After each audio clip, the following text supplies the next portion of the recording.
In this video, we're going to look at image to render. Sometimes you may like an image, but want to see it under different conditions. That's what image to render does. We're now going to take a look at another of the Create menu's options. All of these are sort of tuned to work in different ways depending on the context of the information that you give it. In this case, we're going to now look at image to render. And what image to render does is it takes an existing image and it allows you to alter it in ways, given the prompt or reference images. We're going to come in and we're going to add an existing image of a house. This is a photograph. And let's say that we want to change aspects of it.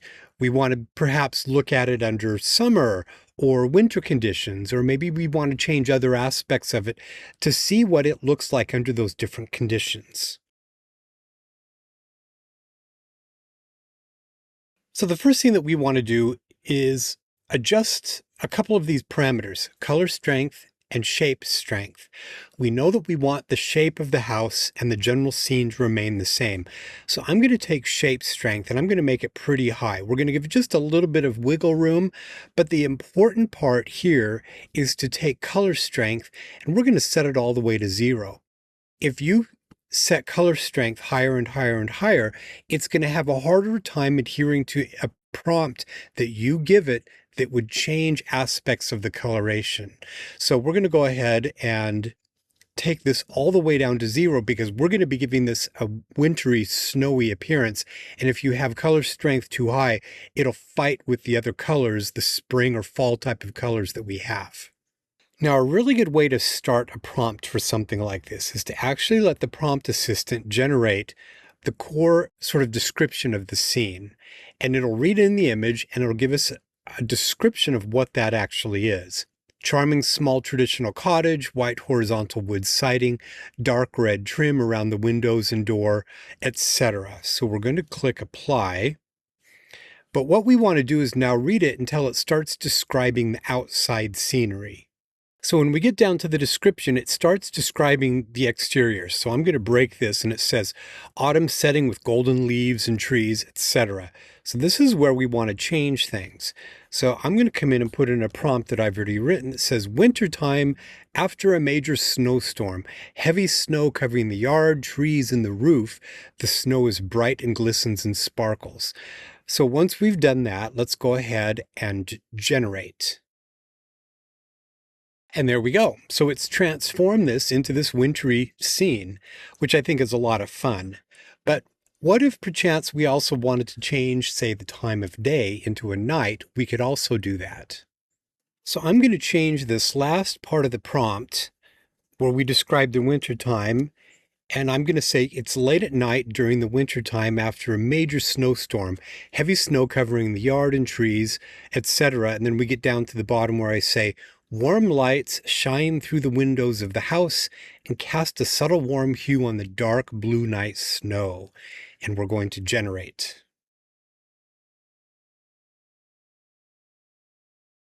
And there we go. So I think that's really quite awesome. So you see, we have just basically everything that we've described.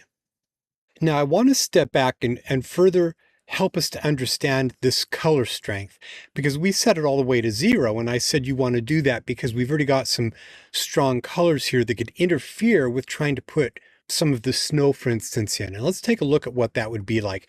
I'm going to restore the prompt here to just the basic daytime that we had, and let's reestablish a baseline for that. So there we go back to our daytime baseline. But what happens now if we take color strength? And you can see how the color gradually regains saturation as we go up, just to give yourself sort of a sense of the saturation affecting the image. But we're going to go up to, let's say, 30%, and let's regenerate again and see what it gives us. And so this is really interesting. So when we put that color strength up to 30%, it's now trying to mix and match the source color of the image in addition to our prompt. And that's where we get this exact mixture. We don't have as much snow. We see a little bit of the grass, etc. So that is a key factor to keep in mind when you're doing this, is that when you're really changing the environment to something different, you may need to take the color strength and lower it down. So let's go the opposite direction now. Let's load an image that is in a winter scene, and we're going to convert it the other way around. So come over to Add Drop Base, upload an image. And in this case, I've got this winter scene of a house. Let's do the opposite from this. So let's first set the color strength down because we know we don't want it to preserve any of the snow. And we'll set the shape strength up a little bit higher so it tries to adhere to the house shape. And then let's use our AI prompt again. I think this is just a good way of starting them. Click Apply.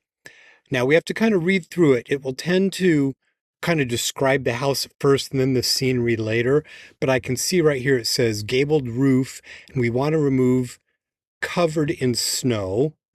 And then let's come down, it says black window shutters. And then after that, it starts describing the winter scenery. So we're going to remove that. I'm going to paste in springtime, green grass in the front yard, blooming flowers and bushes, etc. So we're describing more of a springtime scene. And then we click generate. And there we go. It has generated a springtime version of the house for us. So it's an interplay between your description, the image, and also what you do with these colors and shape strength sliders. So over time, you'll just kind of learn to use these in conjunction with each other. So let's do one more exterior here and kind of explore some other possibilities. I'm going to add in an image of a house.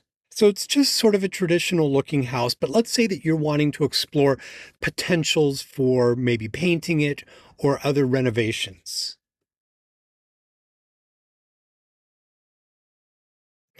So I'm going to come down to color strength because we're going to be changing the color. I don't want it to try and preserve too much of what we have right there. Shape strength, I'm going to leave that maybe, I don't know, maybe about 50%. And then for creativity, we do want it to be a bit more creative. And the prompt that I'm going to put in is going to be pretty simple. A modern house with white walls, black trim and black trim roof. The home has some vertical wood slats, so we'll see if it interprets that very well. And then we'll click OK to generate. And there we go.